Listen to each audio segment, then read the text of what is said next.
we're going now. Thank you. Okay, this is Councilor Bill Solms. I'm calling this regular meeting of the Ledyard Town Council Finance Committee to order. Present are myself and Councilor Andra Ingalls, member of the committee.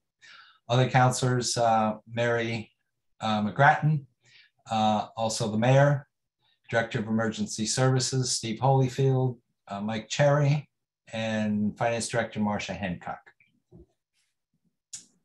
And that said, are there any citizens' comments? Hearing none, I will move to I have no informational items, so I'll move to a motion for, oh, and I should mention that we got a text early, like 20 minutes ago, that Tim Ryan is stuck at work, so Councilor Ryan is unable to attend, but I think we'll be fine. So is there a motion to approve the former meeting minutes? I move to approve the regular meeting minutes of October 20th, 2021. And Councilor Solms seconds. Any corrections, comments? No. All in favor, please say aye. Councilor Ingalls votes aye. Councilor Solms votes aye, and it passes. Moving to old business. Steve Holyfield is on with us because we've been discussing the fire apparatus. And we took the item off the agenda for now because the purpose of discussing fire apparatus and having the open houses, the two open houses at the fire stations, was to inform the councilors about the challenges that the stations experience with equipment, and also our plans to try to consolidate equipment. So we took it off the agenda. Steve, will come back to it when we get into budget deliberations, but I know that you have some news that you wanted to report. So it's all yours. I just wanted to share, we had done a lot of financing and stuff with R11, and it's been months and months and months that the mayor and I have been pulling our hair out trying to get that apparatus with new motor put in it. But I'm happy to report that it came back in service about 3 weeks ago, and the career staff did a fantastic job getting all the equipment back on it, and it's been running very well ever since. So it's going to be going out of service in a couple of weeks to get an oil change, which is a normal thing once we put a new engine in it. But we're very pleased so far with the results, and everything's been knocking on my wooden desk good so far. And we hope to keep everybody posted on that. But so far, so good. And I know it was a fairly large expenditure, but it seems like we have a fairly dependable fire truck back in service, and that allows us to get some service done on some of the other pieces that we're kind of holding tight in terms of not wanting to send them out of town yet for service, and we've been kind of pushing a few things off. So I know one of the other pieces went out of service this week to go get some work done on it, and that's certainly a welcome to have that engine back. And so far so good. So keep your fingers crossed though. Thank you. What are your thoughts on the Green Goblin? Do we hold it for a month or two? Do we keep it forever? What should we be doing with that now that R11's back? I think it's getting to the point where keeping it forever is off the table. And I don't mean to speak for the mayor, but I think he and I had talked about one point, like there's going to be a finite life on this. We already put probably more money in it than we wanted to. However, I think it may be time to start seeing if there's any resale and maybe start preparing that to hopefully have that down the road at some point, a couple months or so. Okay. Let's make sure everything's good, and then kind of let's maybe consider marketing that and seeing what we can get for it. But again, that's just off the cuff, and the mayor and I hadn't actually spoken the last couple of weeks regarding the fire truck, so I don't mean to speak for him or put words in his mouth, but I don't think I'm too far off on that assumption either. So. No, I'd say when you're ready, we're ready to surplus it. It served us well for the time that we had it and the time that we needed it. So when that time is right, you let me know, Steve, and we will proceed. Absolutely. And there'll be a conversation with Chief Mann to make sure he's comfortable with that as well. And we had always kind of talked, like some of the bigger municipalities like to have reserve fire trucks. For instance, the one I work with, we have a couple of reserves. That way if something breaks, we can keep the staffing in that. But the reality is it's not like I have 20 firefighters that are career during the day that I need to have riding assignments and seats for. So, as long as Gales Ferry has 2 engines, Ledyard has 2 engines, then I think we're at the point where surplus is a great word. And I don't know that we'll have a substantial return on investment out of that piece because it is kind of dilapidated at this point. But, some money back is better than no money back, or having the thing sit there and rot and become an issue. So, it's definitely time to evaluate that and start maybe moving forward on that. Even with the extra expenses, I think it was a good deal for the town. We just don't want to incur more. So I think we're all of the same mind. Yeah, and I think that's something we talked about at the walkthrough with the finance committee that yourself and Councilor Ingalls and Councilor Ryan were at. Like, diesel motors have a funny thing. If they're not there working, they tend to not be very functional for very long. And now you've got an apparatus there that they run once a week, so it's going to start to have electrolysis of the piping and other corrosion type issues that are inherent when we're not actually running the things. It would be like parking a dump truck for 3 months. It's not going to be a good thing. Yeah. So we got to look at that and consider that as well. Okay. All right. Thank you. So, Steve, you're welcome to stay, but don't feel pressured. So thank you for joining us, and we'll move on to the finance director's report. Thank you, guys. Thanks, Steve. Marcia. Good evening. I have a couple of things to report. We are doing well with the audit, and it is almost complete. There is a rather lengthy review process that CLA goes through. I think it's 3 different levels of review. And so we're probably looking at the beginning to middle of December that it will actually be filed with the state. So that's going well. And the other thing I wanted to bring up is that there were several items on the current year's capital improvement plan that will require bonding or borrowing.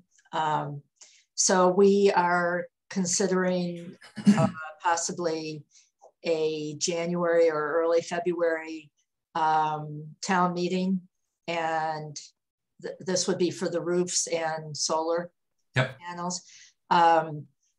So Roxanne and I will be working on possible dates for that. And because as you remember, there are a lot of steps that go into that. And I haven't done the calculation yet as to whether we have to go to referendum. I'm thinking possibly not, in which case we would just need a town meeting. So good. More on that later. Bill, I did get your email about the budget letter of directive and sent something back to you in case you. Oh, okay. Thank you. I wasn't expecting it tonight. I sent it so late. But yeah, well, so, I had some other stuff done and I was not going to move on to another project. So yeah, you hit the sweet spot. Good. Refresh my memory on the solar panels. Are we planning to buy them ourselves and own them, or are the schools planning to own them, or are we leasing them? The schools had a part of their project from last year's capital plan, I believe it was to do the roofs and then purchase and own the solar arrays versus leasing. Got it. Okay. And when they do that, they qualify for, I think it's a 1/3 credit. Yeah. Plus, from the little I've researched, and it hasn't been a lot, but my assumption is when you lease from the power company or from a third party, you're limited to your ability to consume what you generate. And when you own the panels, you can actually feed back into the grid. That's my hope anyway. So we're not maxed out in what we can put up there on the roof. We can actually go more than what we need for our usage. So actually generate a little bit of revenue. Yeah, yeah, and I think the high school maybe had as much as an acre of roof space up there. So I mean, that could be one heck of a solar array. Yeah, that's great. Okay, thank you. Okay, Marcia, anything else? No, that's all. All right, thank you very much. I have a question. Andra. For our beloved finance director, who I will miss very much. Oh, thank you. Marcia, I have a question about the ClearGov. I'm wondering if there is a way we can start taking advantage of what we already have in the finance meetings. You know what I mean? Like, I feel like we need to get more and more used to working with it. Yeah. I agree. And actually with the new, they're not actually new modules, but they're expanded over what we currently have. There will be training So I think it would be good for you all, for all of us to get trained at the same time. And then we also, last year when we worked our last budget season, it was Bill and I had decided that it made more sense to continue with the Excel export and work from there like we always had. With these new modules, when you guys will be running the show, and if you make a change, you can make it in real time and see the result. There's a very good audit trail. So if something needs to be undone, you can do that. And we can always go backwards and see, you know, you can add notes about why this choice is being made, and you can add requests of department heads right in the program, which will send them an email and, you know, if you want more information on a certain expense or account line. That's an improvement over Excel, big one. It sure is. And I remember it made sense when we were finishing up budget season to not make a huge change in our software. That's too confusing at that particular juncture. But I did view the demo. That's it was clickable somewhere in today's agenda, and I just thought, man, this is so much more user friendly, and but there's a lot to it. So if we can start trickling it in and get used to working with it, I think it would be a benefit to all of us. I think not to presume how you're going to vote on this or how the council will, but if it were to go to council next week and be approved, we could have you working with it. I mean, we could spend, 10 minutes at each finance committee meeting, just learning more, even before you have the budget. Right. And agree, not presuming anything, which is why I initially said, and I should have been a little more clear, even if we just stuck with what we have, there's a lot there that would make things easier for us. Great question. And the taxpayers. Yeah, thank you, Andrea. Yeah. Okay, so let's move on to old business. I only have a couple of suggestions on the capital improvement plan and ARPA, and that is, and I don't want to spend a lot of time on ARPA because we have a lot more on the agenda. So I just want to touch on a couple of things. Really, one thing, and that is to get a consensus on whether we should move forward with a couple of things, specifically the third-party requests, to help cover costs for things they've already spent. And I don't think I have ARPA open. One was Ledge Light. I do have it open. So Ledge Light was $43,270, and TVCCA was $15,000. So a total of about $55,000, $60,000, something like that, in funds out of the 1.4 million. And the reason for my question, and the question itself is, do we want to consider spending or approving those requests and sending that money over to those two agencies because they've already incurred the cost? And my secondary concern is we've got some other really big ticket item that could easily overpower those two small items and say, hey, we need every penny, and make a good argument for not approving those two requests. And I don't think that would be fair to the agencies. So that's a question for you, Councilor Ingalls, and food for thought for the next meeting, maybe. Right, okay. Okay, so let's move on to the capital improvement projects policy, which has been rewritten again. It's much cleaner this time. And I've reviewed it. I don't know if you've had a chance to look at it, Andrea, but I'm thinking it's in pretty good shape and ready for action. Yes, I agree. Okay. So I'll make a motion to recommend the town council accept the proposed town of Ledyard policy for capital improvement projects as contained in the draft dated October 21, 2021. Counselor, seconds. Yeah, go ahead. Thank you.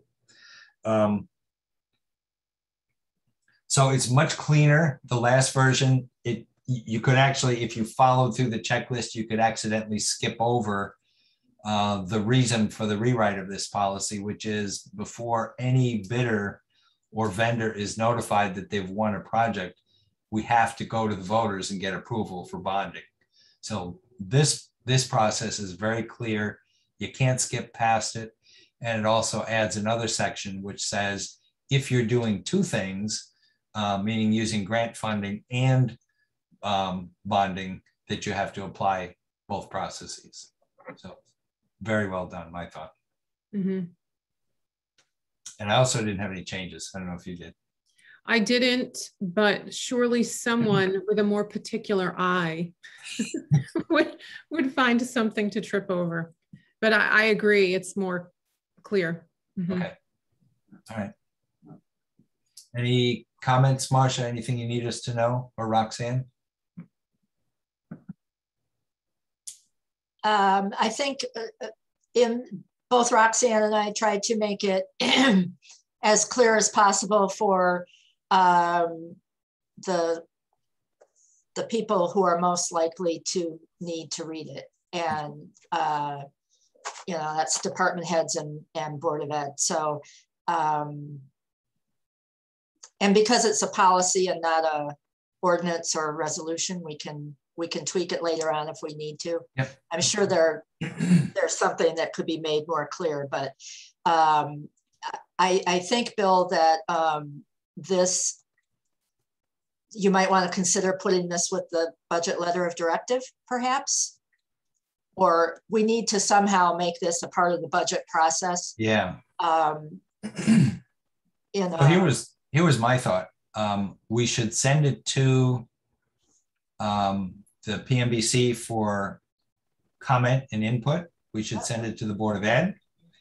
And then whenever there is a project and when we go through the budget process, we should remind those entities that this policy exists.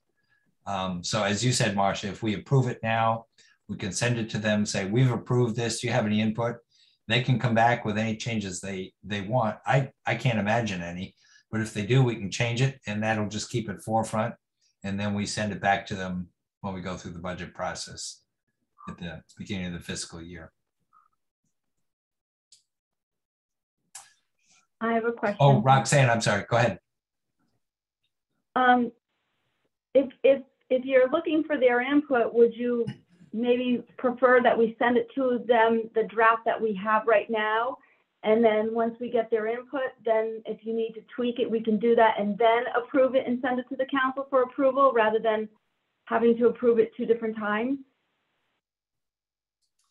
Well, it's a good question. I kind of like just approving it and saying this is what we're going to do, and also giving them the opportunity for input. But I think we have to be pretty clear about this is the process that we have to follow. It's not really a choice.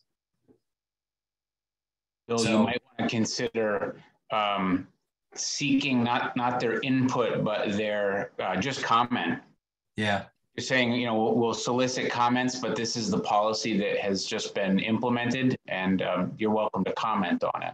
Maybe that's a better approach, because we did talk with them at the beginning of the process and said we'd put together some steps. So here are the steps, and yeah, maybe we just seek comment. So yeah, so I'll withhold the motion or withdraw the motion. Can I do that, Roxanne? Yeah, but I thought, I'm kind of confused now because I thought what the mayor was saying was, let's approve it, send it to the council for approval, and then send it to them for strictly for comment. Like, this is the process. Oh, maybe I misunderstood. Is that what you were saying, Fred? Yeah, that was what I was thinking. And I'm sorry. All right. Okay. I was just thinking that, you know, you establish the policy. Here's the policy. They're welcome to comment on it, and you may or may not choose to make a change to that policy with their comment, but that's entirely up to the finance committee. Yeah, that works for me. Audra? That works for me too. Okay. I have a question. Marcia? Does this have to go to admin? It's a policy. It's a. But it's a financial policy. Yeah. So Andra, what do you think?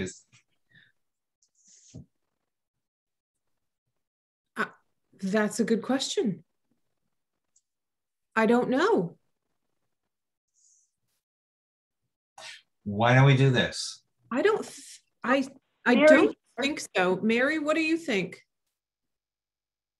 Mary, You're on mute. You're mute. We don't necessarily send all finance policy through admin, do we? Mary, you have to unmute yourself.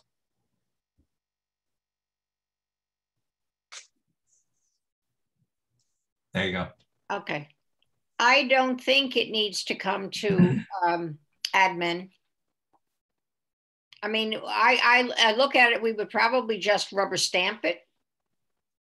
I mean, I've heard the comments and the rationale. Andra's on admin. So I think it's just holding it up by sending it our way. Okay. Let's get it done. It's one less thing we have to keep on our agenda for the next council. Right. Okay. Andra, you ready to vote? I am ready to vote. Okay. All in favor, please say aye. Councillor Ingalls votes aye.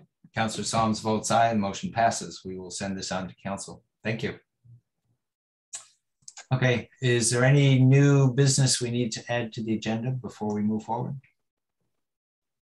Hearing none.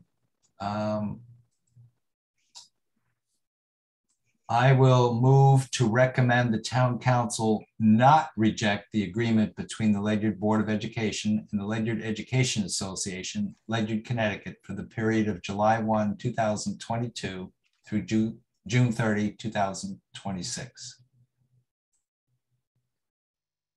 Well, second. Councillor Ingalls seconds. Yeah. So I talked with Roxanne about this before. The reason I said we're recommending the council not reject the agreement because it's with finance right now. And when it gets to the council, this is the one motion that the council votes no on if they accept the agreement. So we're recommending that they not vote no, if that makes sense. All right, I need a minute. I thought it was the reverse. I thought it was you make a motion to reject it and then everybody votes no, which then accepts. At the council, yeah. At the council, we vote. We're recommending they. So you're trying to turn it into an affirmative vote. Yeah, Roxanne, do you want to? Yeah. Okay. Per state statute, the council doesn't have the authority to approve or accept the contract. All we have the authority to do is to reject it. So when it gets to the council, the motion will read motion to reject the agreement and the council votes no. So seeing how the finance committee is making a recommendation to the council, you don't want to say we approve to reject the agreement. So you want to make a motion to recommend the council not reject. So when it gets to the council, they will say, no, we do not want to reject. They will vote no. And that's because we don't have the authority to approve as a council. We can only reject. So by voting no, not to reject, you essentially are accepting it. And that's in the state statute. I think, hold on, let me see if I can pull it up for you. The double negative grammar is Terrible. To be a sticky wicket. Because when you start saying, no, I vote to not reject it. No, no, it's too much. You want to vote yes. Tonight you want to vote yes. Don't reject. Oh my gosh, I have a headache. Okay. As long as we're totally clear. I think I get it. I've had a little time to think about it. It makes sense to me. Okay.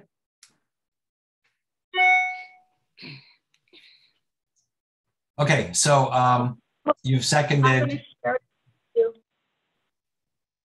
Okay, so here it is. Here's the section. Within 30 days prior to the date on which the local board of education such board shall meet, uphold, here it is. There it is. Upon receipt of the signed copy, the town shall give public notice and filing the terms of the contract shall be binding.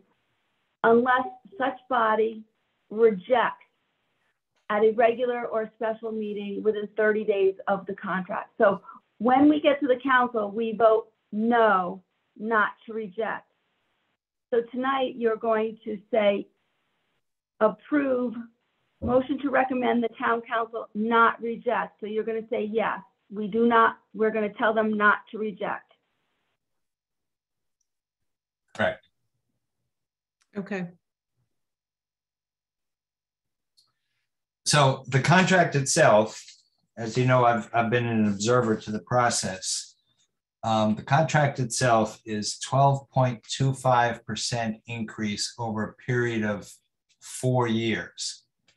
And what's different about the Board of Ed contracts is their contract increases, when we say 12.25% over 4 years, that means that we're including the increases that come with steps. On the town side, we don't vote on steps. We do on the Board of Ed. So I'm going to read to you what the actual agreement is for each year. And it's confusing, and it just like the motion itself, it's a lot to wrap your head around. So I'm going to give it a shot. The Board of Ed and the Teachers Union have 15 steps. So in the first year, and one more piece of explanation. The Board of Ed agrees and negotiates with the union. In this case, they did agree on a total percentage increase over a 4-year contract. They leave it up to the LEA as to how they want to apportion that increase. The LEA came back with, in the first year, there will be normal step movement, and the gross wage increase will be 1.4%. So normally, we're looking at 3.07, 3.02, that's total. They split it up between normal step movement and everybody who's not moving between steps gets a 1.4% increase, not 3%. Year 2, they get normal step movement, and they added 1.8% to the maximum step, plus they gave a 0.75% increase to all the members who are not moving between steps. Year 3, step movement is normal and a 1.6% wage increase. And year 4, step movement, and again, they added another 1.8% to the maximum step, and they gave 1.5% to the body. So this is really hard to kind of wrap your head around. The major difference is on the general government side, we don't negotiate steps. So a person can get a general wage increase that we do negotiate, but the steps are already in place, so they can actually get a greater increase. Some people each year get a greater increase. That's the difference between the two. In addition, we've negotiated, or the Board of Ed negotiated, I was just an observer, but they increased the employee's share of healthcare 0.75% in the first year, bringing to the total share 22% of healthcare costs, and 0.75 each year. So in the following years, it will grow to 22.75, 23.5. In the final year, the employee contribution is 24.25% of healthcare costs, which is pretty admirable. And those are the highlights. So I'll stop there because I'm sure you have questions on them. So in a basic glance at this, at the letter, overall, the budget increase for salaries will be, $500,000. Correct. For the next 4 years. That's right. So the voters are going to hear that there's a $2 million increase coming. Yes, over 4 years. Over 4 years. Yep. And so are they going to find that palatable? Here's what I also get from the Board of Ed's attorney and also from the town attorney, F22-23 average increases negotiated were 2.37%, and those don't include steps. So this is in line with the increases we've been approving. You know, they're at 1.8, 1.5 plus the additions to the steps. But to answer your questions, if the voters hear that they're going to have to pay another $2 million in salary over the next 4 years, they're not going to be happy about that. On the other hand, we can't not give people raises, and these raises are not unrealistic, in my opinion. So that's always the tension, right? Is that we want our employees to get raises, right? And we want, it's very hard for a small town. It just is always going to be very hard. It is. And those two things will always be held in tension against one another. We're also, we as consumers are seeing inflation increase, and my personal opinion, and from what I'm reading and seeing and just looking at trends, I think we're all going to see increased costs. We already are in the coming years. So I think it would be irresponsible not to give our employees wage increases, given inflation. Right. And Bill, there should be a partial offset to that, roughly $500,000 a year too, of $142,000 in increased cost share for the insurance plan, correct? That is absolutely correct. Yeah. So that's a great point. Yeah. Mm-hmm. And that's the way all bargaining has moved in the last 10 years or so that I've been doing it. We negotiate a wage increase, and then we negotiate an employee share increase in what they pay for healthcare to help offset our cost increases in healthcare. And it's worked pretty well. I mean, no one's happy. Everyone wants larger wage increases and free healthcare, and the town doesn't want to pay anything. So, or, you know, I'm being a little flip, but we want to control our costs, to put it in a better way. Mm-hmm. So I think this is very reasonable, very responsible, and the negotiations themselves went very well, much better than they have in some of the years past that I've seen. Here.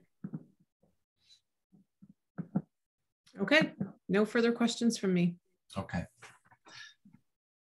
So I'm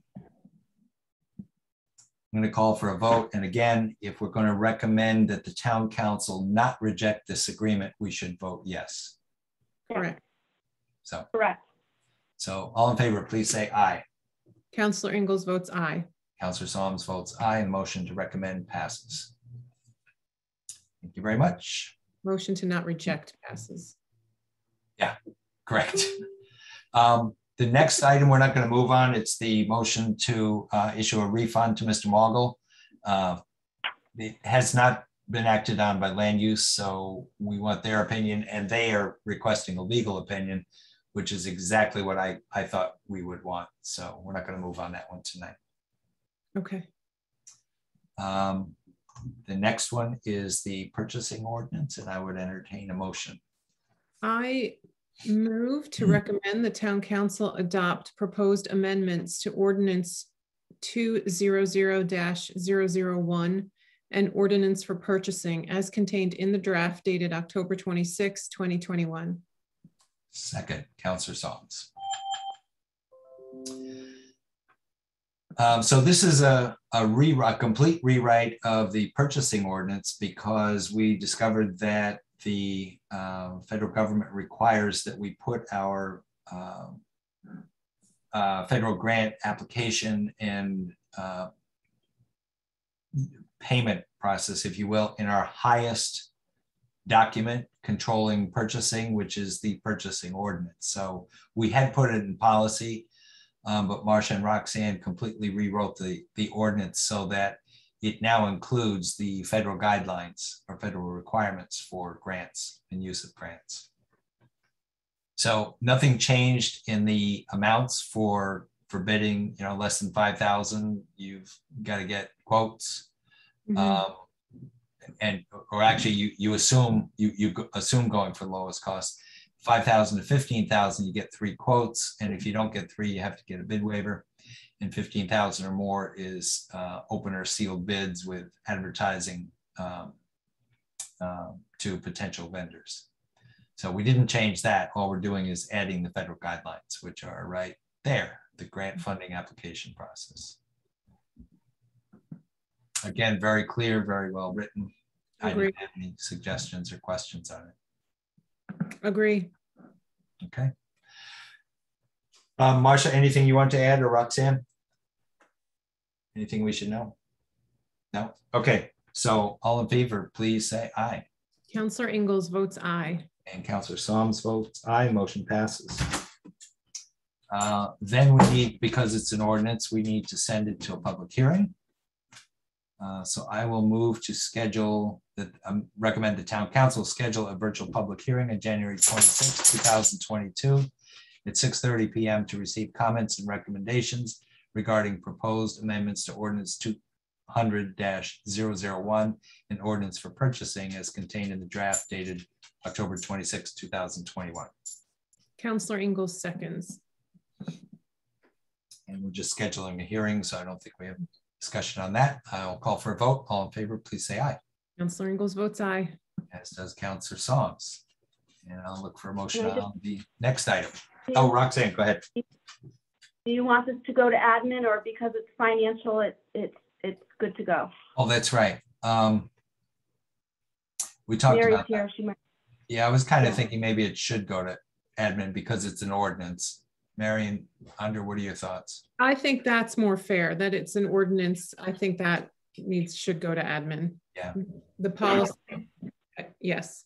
Yeah, so it came to finance first because it's for purchasing. It's a financial matter, but yeah, it has not been to admin. I forgot that. Thank you, Roxanne. Okay. So we'll move it on. Okay. Where are we? Item 5? Yes. Yes. Okay. I move to approve an additional appropriation of $8,200 to 101-12151-53690 software support and maintenance to purchase additional ClearGov budget and transparency modules, with the funding to come from the Coronavirus Relief Fund payment received 12/21/2020. Second, Councilor Soms. So as Marcia was saying earlier this year, it was difficult to make full use of ClearGov for a number of reasons. But this would add several things: a better ability to present the information to the public, better ability to make changes to it. We can make changes directly in it and have an audit trail, as opposed to keeping multiple copies of Excel and trying to figure what the changes were as the discussions continued. And also, I recall that there is a forecasting part to this, which lets the mayor's office start looking out into the future for planning purposes, which is really helpful. So the ClearGov that we have, in my opinion, was a great start, but we actually didn't get to use all of it because not all of it was connected, and some of it just, you had to do it in Excel first anyway. Am I right, Marcia? And then upload it to ClearGov, which was not really what we had hoped for. So if we can work directly in ClearGov, I think that would be really great. The one that we used this year also, the department heads still entered their budget in Munis, and then that was exported to Excel. That was uploaded to ClearGov, and then there was a lot of changing in Munis once the budget was approved to get the numbers to match. With this, the department heads will be entering their budgets directly into ClearGov, and they will be able to attach much like if you remember with the capital project, the capital module last year, you could upload pictures of your project and yep. locations and all that stuff. So the department heads will be able to do that with the general fund budget as well.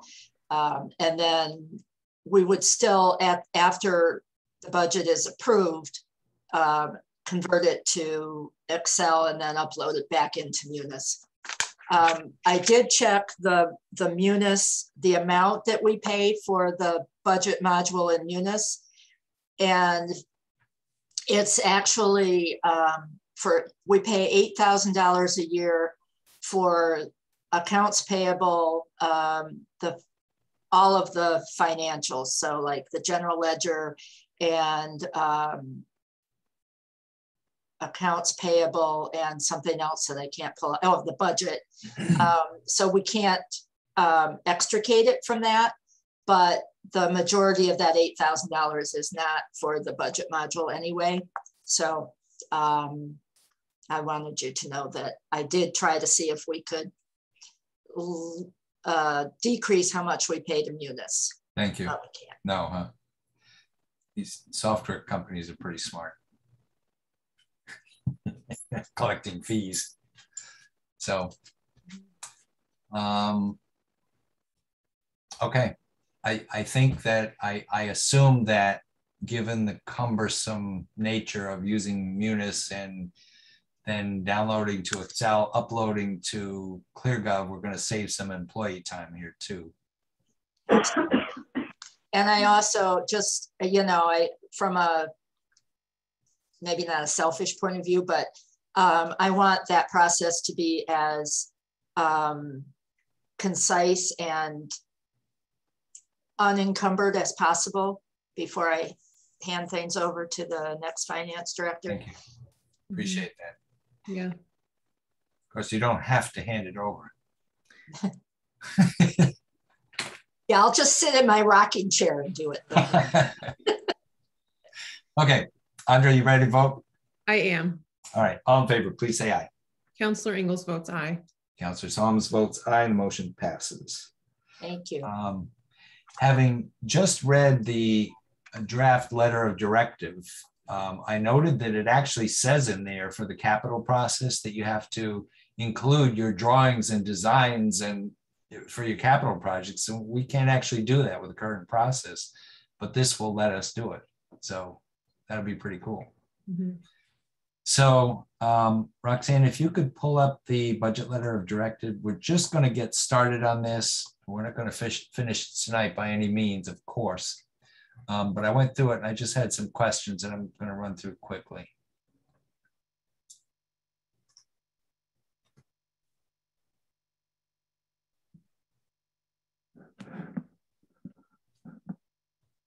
So Roxanne has made some non-substantive changes to it. She's moved the years to 22-23 budget.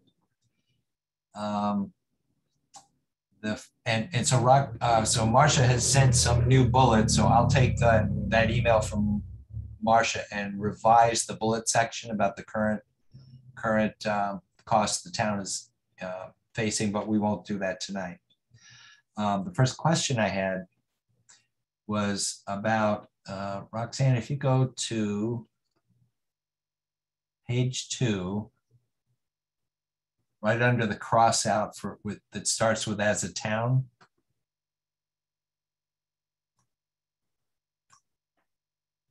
No, go back up, go to page 2 of the letter itself. Yeah, right there, see the red? Yep.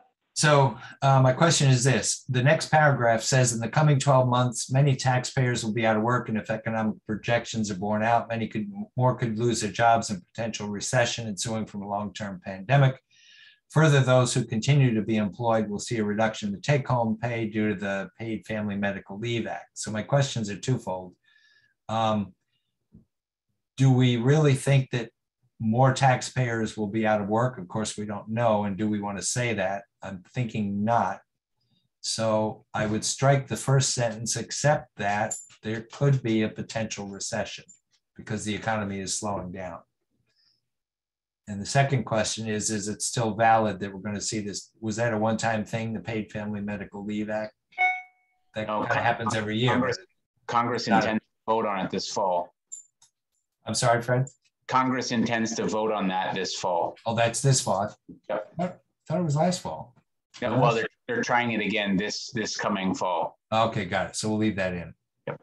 So what do we think about the potential recession? Should we just reword that? Because personally, I think there is a possibility. I agree with you. I think a recession is potentially on the horizon. You know, in terms of more people losing their jobs, I don't know. I think there's actually more jobs available than there are people right now. Yeah, true. That's a good point. I'll think about how to reword that. I also added a sentence. I said, in addition, inflation is beginning to impact the economy, with many staple items increasing in cost for residents. So I'll wordsmith that and stick that in there too. Just looking for consensus and any other ideas you guys have. I do better when I can like read it through, and this is the first I'm seeing it. So okay, I can print a copy, read it, let it marinate a little bit, and then I'll probably have some thoughts to share. Great. Okay. So I think all the rest of my questions were just detail stuff about dates, and I can work with that with Roxanne offline.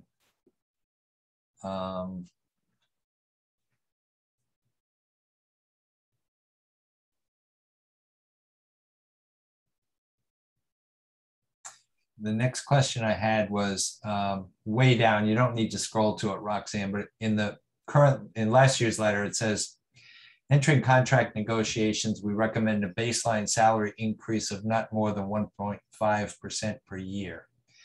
And this is where the council gets to provide guidance to contract negotiations and bargaining. And my question is 1.5% per year relevant, given the mayor's comment about the number of people who are not working and the number of jobs that are open, and my comment regarding inflation. So food for thought, not looking for an answer now, but we need to start thinking about what we want to say in terms of guidance for contract negotiation. Is what's the baseline salary increase? What should it be? Absolutely. So I think we need to make sure Councillor Ryan also sees this and understands what we're wrestling with in terms of wording and information. Yep. Okay.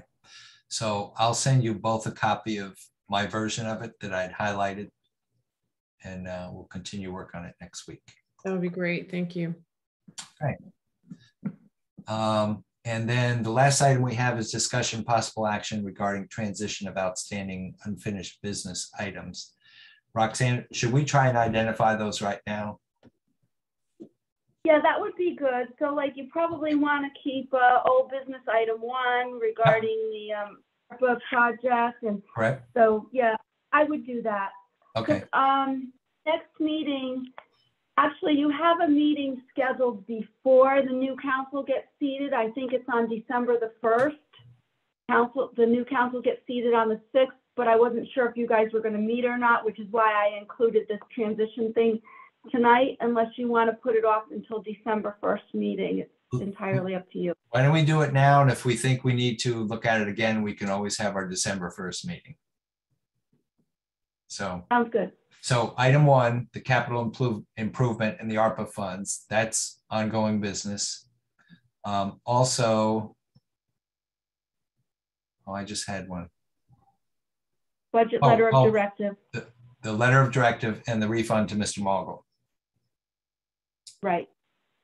Those are the 3 that I see. So let's go with those. And if we think of others, we can always add. Mm-hmm. Okay. Agree. Any last thoughts, Counselor? No, sir. All righty. I will call for a motion to adjourn this meeting at 5:49. So moved. Second, we are adjourned. Thank you all very much. Congratulations again to those who got elected. And likewise. See you next week. All right. Good night, all. Good night, everybody.